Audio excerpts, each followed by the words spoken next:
Hello, beautiful peoples of the interwebs. What is up? It's your host with the most, Icy here, and today I have a very special video for you to celebrate the launch of Trove to 1.0. I have the lead developer of Trove here to conduct an interview with today. Without further ado, let's get right into the interview.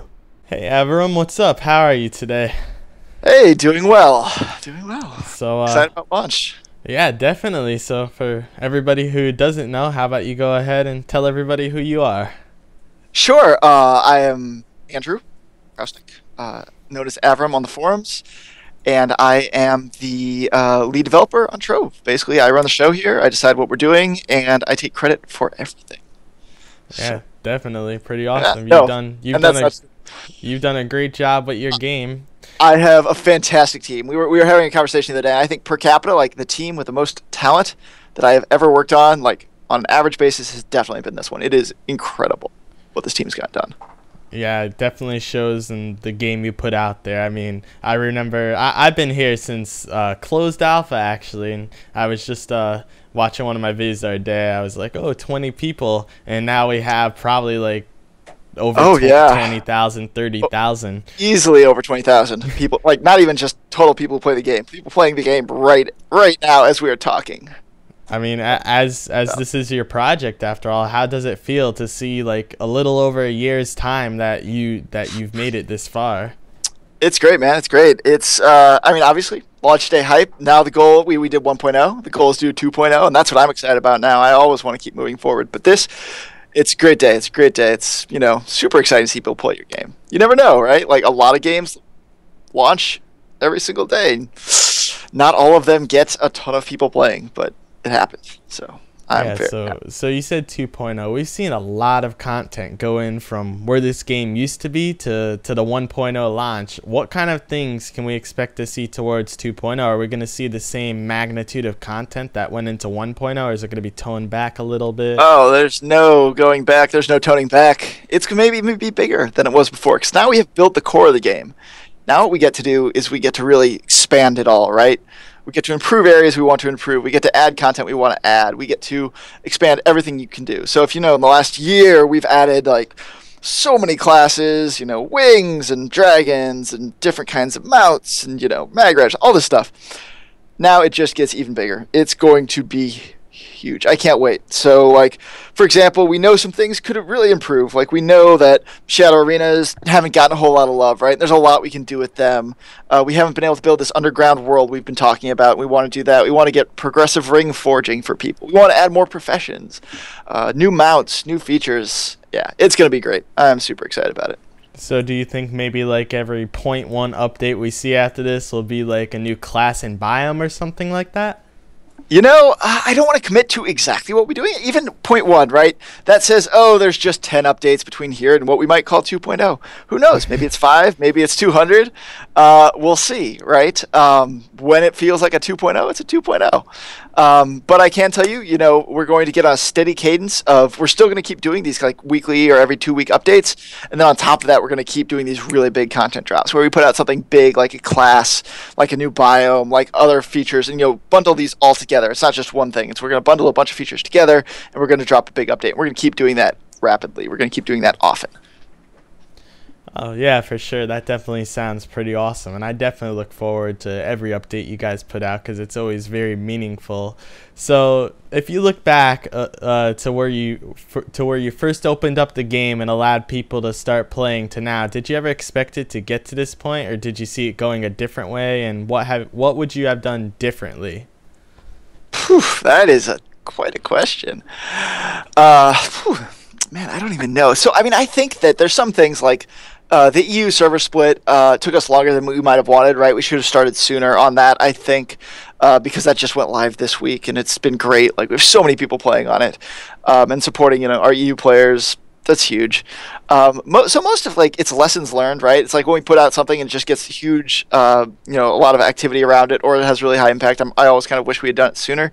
But that said, there's been a lot to build, and sometimes you just don't know the impact, or things take longer than you had hoped they were going to take.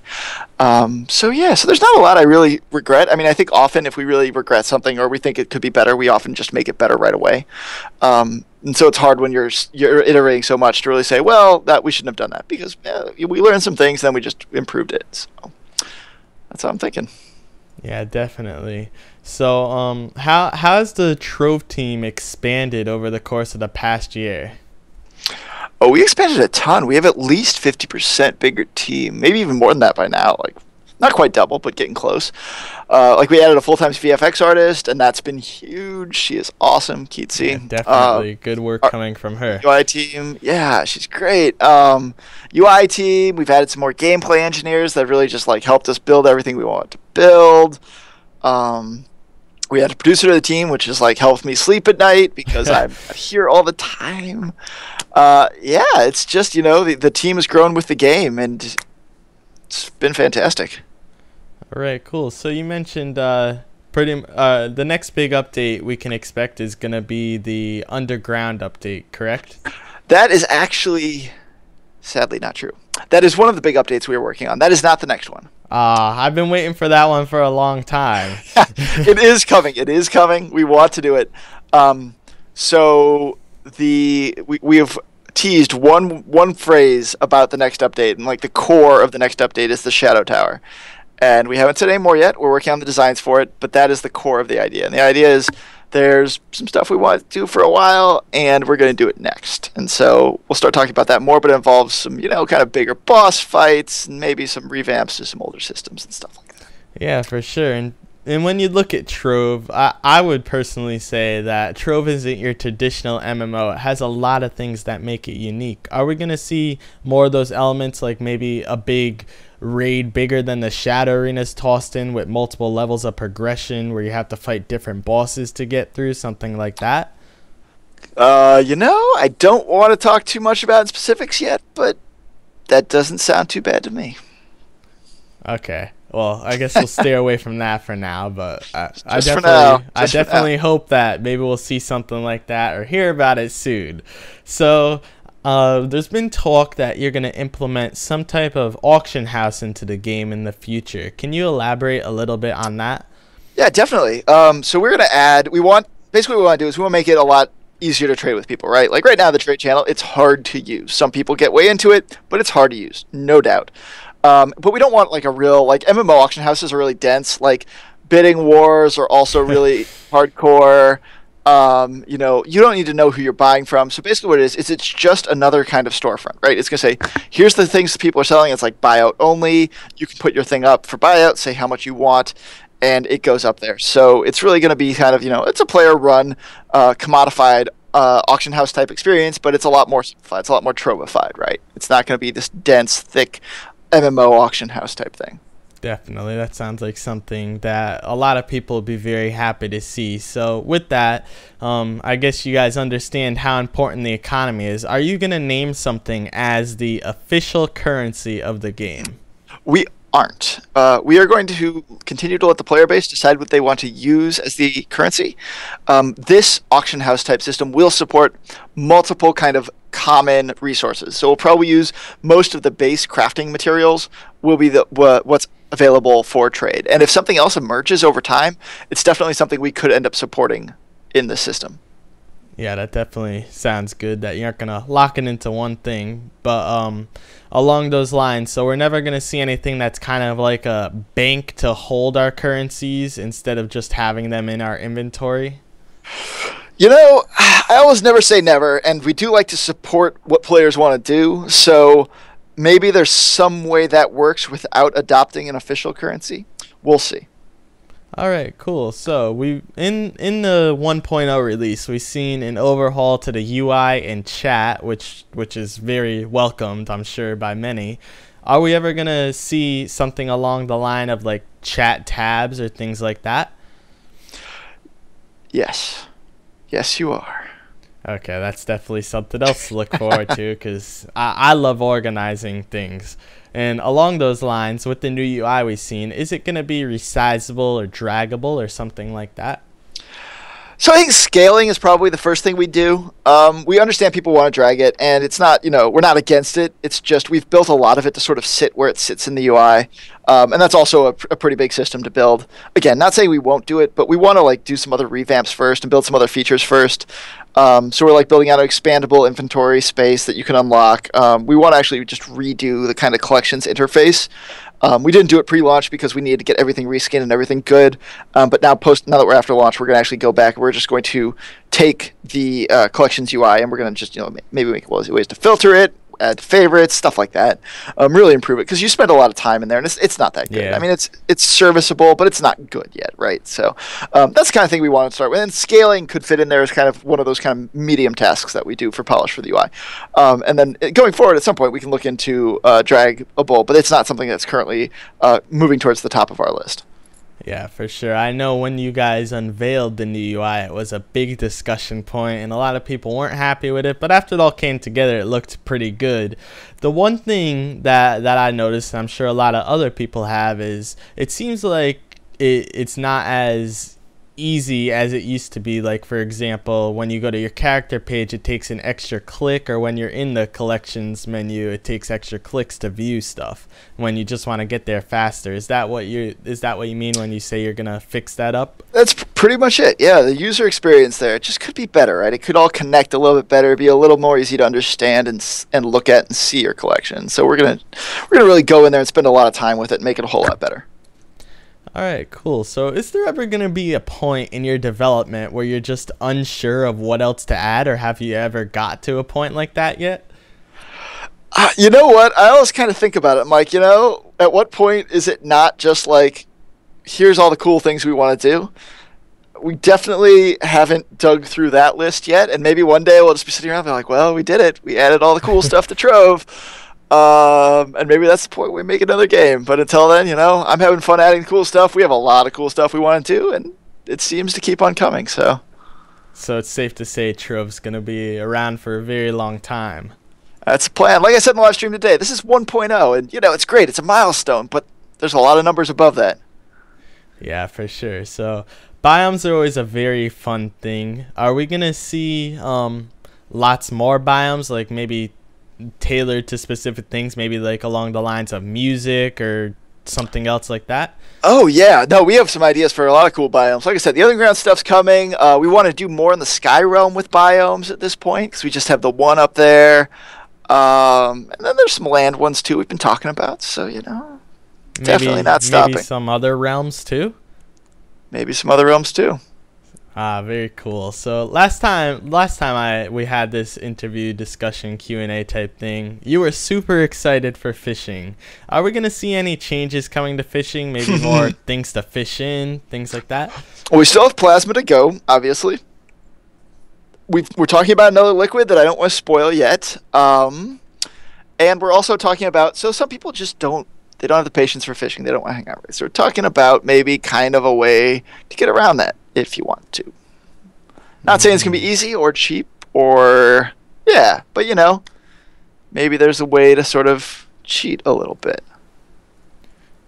Okay, well, I know that you guys love implementing things like that, and, they're pretty addicting too when you do it, so I'm looking forward to that.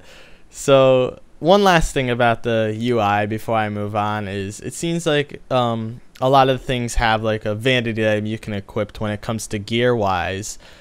The only other thing that doesn't really have that vanity slot are pets, and pets are or allies as you call them, are a pretty useful mechanic to the game. If we like the stats from one pet but like the looks of another, are we going to see some kind of vanity slot for them? We would definitely like to. That has been on our list for a little while, and we'll see what we can do. All right, cool. So let's move on to clubs now.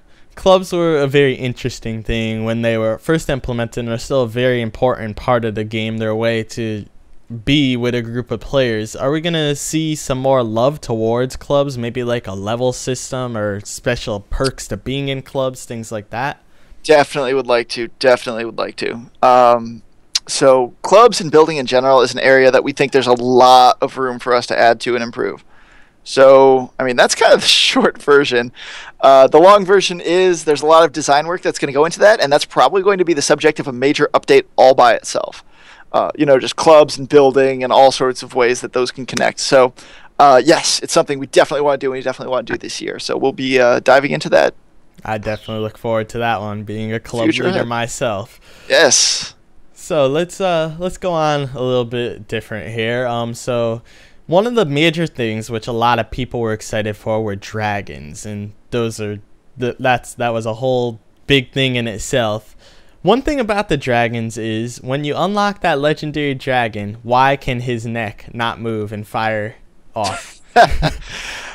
So it's a lot of how like flying controls, and that hasn't really changed, even though you're on the dragon. That said, we kind of hear people, right? It's like it feels a little stiff, and there's maybe some stuff we can do. So we'll look at it, down the line. We're not doing it right now, but we will look and see what we can do to improve that experience. All right, cool. So with the dragons, as well as like adventure mounts and even the pinatas, are you going to get to a point where you're going to cycle through those and we'll see them coming back at a certain point, or is there a set schedule? Like with the adventure boxes, you have them release every 3 weeks, I believe. Is the dragons going to be like every month and a half or 2 months or something like that? That is the plan. So I think this one is the next dragon's going to go out not next week, but the week after. And we basically announced that on the stream today. And so you have 1 more week to get that. That felt a little too long, probably. But we're also changing some other things about how you acquire dragons, and you'll see that in the next box. We'll talk about that next week. But basically what we're doing is we're making it so you don't craft the souls anymore. They just kind of drop out of the box. It's going to go up to 100 souls, but they're a little more common to get, so the RNG level goes down a little bit per soul. And then we're going to add more rewards incrementally throughout that progression as well. So there's more stuff to unlock as you unlock a dragon. For sure, and it's going to get to the point where it's going to cycle back through, and as well as the adventure boxes, or... That is the thought, yes. That is the idea right now. And so we'll see. I mean, if there's we're also letting you unlock older ones as well. We're adding a mechanic for that. So maybe they kind of stay that way. We keep adding new ones. But I also think, given the time period, it's definitely something that could rotate on a yearly basis, for example. All right, cool. So that definitely sounds interesting. At least we'll be able to go back. Now, if you do that, are you going to add something new for the players to get, or is it going to be kind of like they're going to have to wait for that? Sorry, could you repeat the question real quick? So when you do go back and cycle through them, is that going to be a month for players to not have to focus on, or are you going to have something for them to still do? That is the question. I feel like probably by the time we get to that point, we would have some extra mechanic there. We'd refresh it, or we'd add something to it for all the players who had already earned them. We don't want people to feel left out. This is an MMO. We expect people to play it for a really long time. Hopefully you guys can be here next year with us. And we don't want to get to this point and be like, oh, it's just shrug. It's the same old dragons, right? Nah. We got to improve. We got to keep making it good. So, yeah, it's not just going to be the same. Of course, and I personally love the dragons myself. I think they're one of the coolest things in the game. So, next thing, can you talk about the next new class at all in more detail from anything that you said already? So we've teased one thing, and I sadly cannot give you an exclusive here today on it because we just started talking about it, but we did decide it's going to have a new weapon. We know what that is. I won't say what it is yet, but it is going to have a yet unseen weapon. Oh, you're supposed to be the person who likes to spoil stuff, though. I love spoiling stuff. If it wasn't still so much in development, I would say something else, but I don't want to lie to you. So yeah, I understand. Okay, well, let's go to one last point before I let you go here today. The thing that's probably everybody's very excited for, the next announced thing, is PvP. Can you tell us a bit more about that? Well, I'll tell you what. I will tell you how we are testing it internally, the rules for PvP internally, and again, kind of no promises that this is how it ships, but this is what we're working on. So the way it works right now is we put you all on an island, and everyone spawns around, and you have a certain kind of power level based on the number of what we call blood shards you've collected. And blood shards increase your movement speed, attack speed, damage, and health. And every time you kill a monster on the island, you get some blood shards, depending on how hard it is. And every time you kill another player, you get some of their blood shards. So far, it's free for all. So everyone's fighting each other. You're stealing blood shards, killing each other, killing monsters, having a great time. And then the very center of the island, there's a blood dragon. Whoever kills the blood dragon wins the game. However, whenever someone attacks the blood dragon, it starts shouting to everyone saying, hey, I'm being attacked. And everyone rushes in and tries to kill whoever's killing it. So you have to be pretty sure you are stronger than everyone else when you start killing the blood dragon, or you can kill it really fast. And so far, that's been pretty fun. It's a fun game mode. We have a lot of polish to do on it, but it seems pretty promising. So we'll see. But that's what we're playing with right now. And will that blood dragon maybe be an obtainable reward if you win enough PvP? I will never say never, and I also do love dragons myself. So we'll see. We got a lot of dragons, and they aren't all just going to come from dragon caches and challenges. So yeah, All we'll right. see. Well, it's been fun. And thanks again for taking the time out of your very busy schedule to come do this interview. Absolutely, man, and thanks for playing. It's been, kind of great talking to you throughout the whole process, and hopefully we'll keep doing it. We'll see where the game goes, and again, we'll be looking back and be like nostalgia about launch and Trove 1.0 because everything has come so far. Yeah, for sure. I definitely look forward to the next time we talk. All right, well, great. Thank you, and we'll do it again sometime. Okay, cool. Have a good night. All right, everybody, and that wraps up the interview. I really hope you enjoyed it. Again, this was the interview to celebrate the launch of Trove 1.0. I'm going to pick a special commenter down below, so make sure you leave your comments, and they're going to win a prize provided by Averum. So it's something special. It's a mystery. I'm not going to reveal what it is, but I will pick that after a few days, so get your comments in. If you like this video, remember to like it. If you disliked it, dislike it. Comment down below about anything you thought. If you're new to the channel, remember to subscribe for the latest and greatest content. If you think a friend would enjoy this video, share it with them or add it to your favorites, because both of those things help this channel to grow, help me to bring you more awesome content like this. If you want to get instant access to Trove, because it is an awesome game, as you can hear, and where it's come from, check that link down in the description. Click it. It will help you to sign up for your account right away and get right into the action. Other than that, guys, I love bringing you videos like this. It's thanks to you guys that we were able to even get anything like this. So thanks again, guys, and I will bring you more like this in the future if there's a demand for it. As always, this has been Icy. Until next time, you all stay awesome. Peace.